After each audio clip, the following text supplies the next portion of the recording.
নমস্কাৰ। আজি বনাবলৈ লৈছোঁ গৰু গাখীৰৰ ঘি। তাৰ কাৰণে মই 7 দিনমানৰ পৰা গাখীৰৰ সৰ এনেকৈ ফ্ৰিজত ভৰাই থৈ দিছিলোঁ। এতিয়া এখন কেৰাহীত এনেকৈ সৰখিনি লৈ লৈছোঁ মই, আৰু এতিয়া সৰখিনি এনেকৈ গৰম হৈ গাখীৰখিনি উতলিবলৈ দিম। এতিয়া এনেকৈ লোৱা সৰখিনি অলপ এনেকৈ যেতিয়া তাৰ পৰা তেল ওলাবলৈ ষ্টাৰ্ট কৰিব, মানে এইখিনি আমাৰ ঘি ৰেডি হ'বলৈ হৈ গৈছে। আৰু অলপ সময় এনেকৈ লৰাই থাকিব লাগিব, অলপ ঘনাই ঘনাই। ভালকৈ ঘিখিনি ওলোৱা হৈ গ'লে আমি অলপ দেৰি ঠাণ্ডা হ'বলৈ দিম। এতিয়া ভালকৈ লৰাই হোৱাৰ পাছত,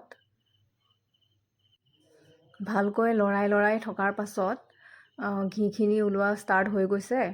তাৰপিছত আমি এতিয়া তাক ঠাণ্ডা হ'বলৈ দিম অলপ সময়ৰ কাৰণে। ঠাণ্ডা হোৱাৰ পাছত এয়া চাওক, আমাৰ ঘি ওলোৱা হৈ গৈছে।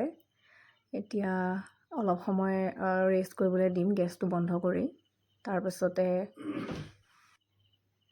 ঠাণ্ডা হোৱা ঘিখিনি এনেকৈ বাতি এটাতে কাঢ়ি লৈছোঁ, চেকি লৈছোঁ চেকনি দি। তাৰপিছতে এয়া ঘি ৰেডি হৈ গৈছে আমাৰ। সম্পূৰ্ণ ঠাণ্ডা হোৱাৰ পাছত এনেকৈ কাঁচৰ বটল এটাত ৰাখি দিছোঁ। এয়া চাওক ঘি, আপোনালোকে ট্ৰাই কৰিব।